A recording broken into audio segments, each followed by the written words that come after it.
Yes, here we go. Wednesday, August 1st, Sports Bit 2.0, Sports Bit Live. Rebooted. Back and better than ever after a month off. Big game breakdown. Dodgers and Brewers coming up. How to bet and hopefully win in NFL preseason, which starts tomorrow. And play of the day before we get out of here. All the betting news you need to know in less than 20 minutes. So we're on the clock as we get lead you up to Loshak and the Bank coming up in half an hour. Theodore, how you doing? How was the break? I'm doing great, man. Tanned, rested, and ready to start winning in football. Of course, Hall of Fame game tomorrow. We'll break that game down on tomorrow's show. Today, we got to start with while we were gone, don't we? How about you, Paul? Did you enjoy your time off?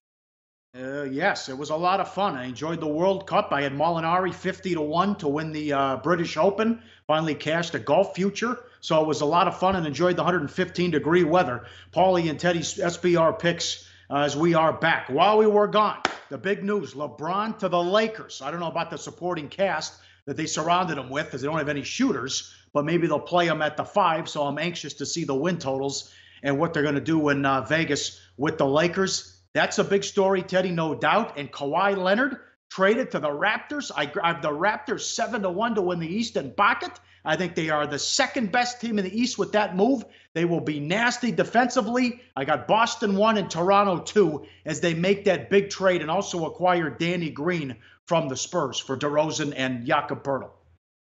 Well, I'll just put it this way. You're a little bit higher on the Raptors than I am. Maybe a little bit higher on the Raptors than I am. We can certainly understand the money coming in on the Lakers. And the Lakers, of all the teams we're going to talk about, the Lakers' odds have shifted the most from where they were. We've seen certainly a lot of thought that the Lakers might be making moves like this. But now, clearly, the market's viewing L.A. as a championship contender. And, of course, being here in Las Vegas, there's a lot of Lakers money that tends to flow from the West Coast. The odds in Vegas, in particular, on the Lakers have really gone down. But the Raptors, the second best team in the East, there's some team in Philly that looks a whole lot better to me than Toronto. It's not like Kyle Lowry and company have had a whole lot of success in the months of May and June. Now, I'm not buying the Raptors as being a team that deserves to be priced where they are right now, nor am I convinced that Kawhi Leonard will even be there at the trading deadline. Top 5 player. Also, Philly lost Ilyasova and Bellinelli. All right, Cousins to the Warriors. It's the first time since the mid-'70s that one team has 5 All-Stars on the same frickin' team. At the Westgate, they're minus 275 to win the West, Teddy. And it's also as a result of getting Cousins. You saw what happened to Houston. They lost Mbah Moute and Ariza and definitely downgrade the Rockets because they're going to sign Melo. Yeah, exactly. But the incredible thing is, for all the support for the Lakers that we've seen in the betting marketplace, that minus 275 to win the West for the Warriors stands out like a sore thumb. Clearly, with the addition of Cousins, Golden State, the team to beat again in an NBA where, here we are a year before, 10 months before the next NBA Finals, and we can probably list the number of teams in the NBA Finals that have a chance. 4, 5, maybe 6 if injuries strike. Not a whole lot of competition for the top in the NBA. Oh. Yes, the baseball stories. The A's are on fire. We got a race here while we were away, as the A's have the best record in baseball since the middle of June. They won again last night. They're only a game behind the Mariners for that second wild card. And don't look now, but they're close to the reeling Astros, although they got a big effort out of Morton last night. The A's are on fire. And again, the haves and the have-nots in baseball, some of these serious prices, and a lot of them have lost.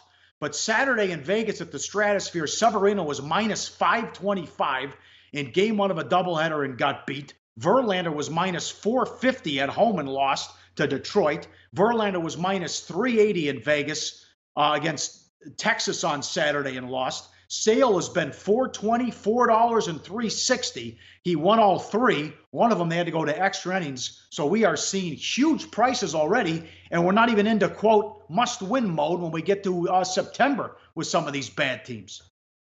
Yeah, August truly are. These are the dog days in the MLB campaign. And when you have a contender facing off against your White Sox or your Royals or whatever kind of bottom feeder you're going to talk about in MLB, and there are plenty of them this year, no shortage in either league. especially in the American League. When we talk about the real bottom feeder teams, but the National League's got their fair share as well.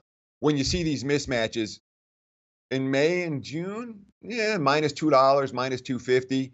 In July and into August, all of a sudden you're seeing $3, $3.80, $4, $5.25, as you talked about with Severino on Saturday, who lost. A lot of bettors like to get at these games on the run line as opposed to laying that type of price. Personally, I tend not to get involved a whole lot when the price gets above $3. I moved here in 2000. I can't recall a 5.25 in a baseball game. I'll tell you that. I remember him call it $6 in a hockey game, though. France wins the World Cup. Congrats if you had France. Also, SBR, former contributor Nigel Seeley, gave out Croatia months ago. They went to the championship game, and they were as high as 60-1. So you had an opportunity to lock in a profit there as France wins the World Cup. Bad beats, bad bets, bad for the books. Not a lot to work with here, but I'll throw this one on there. A tough beat if you had the A's over 8.5. It was 5-2 in the top of the fourth, and only one run the rest of the way. 6-2 final. A's win again, Teddy. They're doing it, throwing guys like Cahill and Edwin Jackson. It's crazy. The markets really have been behind the Oakland A's in recent weeks, as you mentioned. One of the hottest teams, not the hottest team in baseball, but the Astros took money last night and won. The Rays took money last night and won. The Pirates, the red-hot Pirates, who nobody's talking about, took money and won. And, of course, the Yankees bet up to -350 last night. They cash on the run line with relative ease. Yeah, the Yankee support there is Tanaka hit 350 at Station Casinos here in Vegas, as they're now 6-5 on the season against Baltimore. Bad bets, Dodgers, Brewers over 8 up to 8.5, not even close, 1-0 final.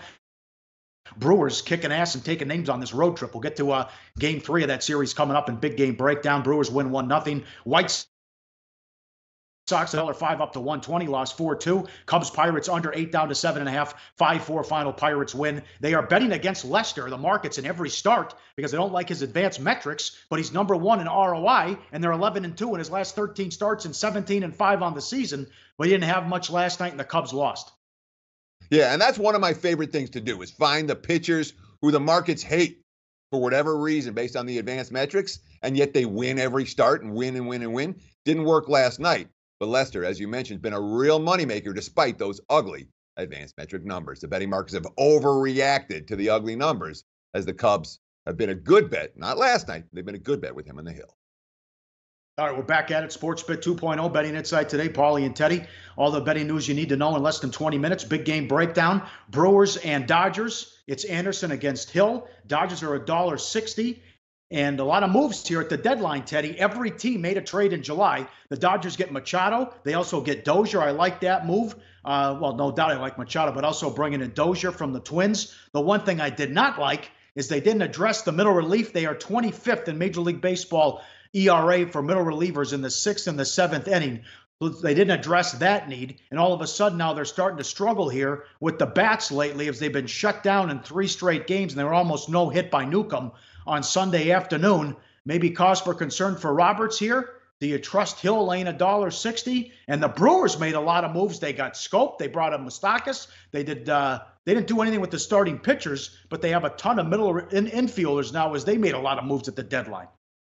Yeah, sure. And you talk about the Dodgers. I mean, they brought in John Axford. I don't know if he's going to be the guy that's going to solve those middle relief problems, but obviously the big names, Manny Machado, Brian Dozier, these are major league big time hitters. But, Machado shut down yesterday.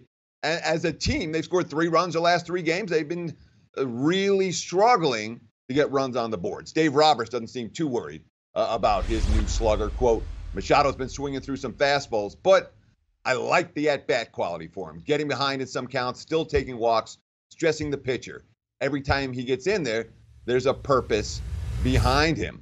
That being said, it's a situation where both these teams are in flux, and I am a little bit worried about the situation for Milwaukee tonight just because there's been a lot of change for the Brewers over the course of the last week. Yeah, they're going to get Jonathan Schoop in the lineup today. They got Mike Moustakas last week. But Craig Counsell's quote, I think when we get into this a little bit, I think it'll all work out, and I feel like this is our team. There's a place and a role and a spot we expect everyone to do.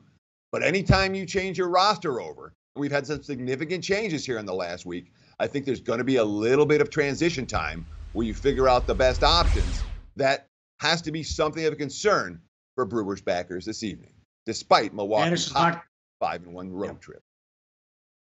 Anderson 1-4 in 10 career starts against the Dodgers, 0-3 with a 4.15 ERA in 6 career starts at Dodger Stadium. He's not given up more than 2 earned runs in any of his last 7 outings. $1.68 the total. More on this game coming up with play of the day. And Hill's not bad, but then he only goes 5 innings in most of his starts as well. Like the show?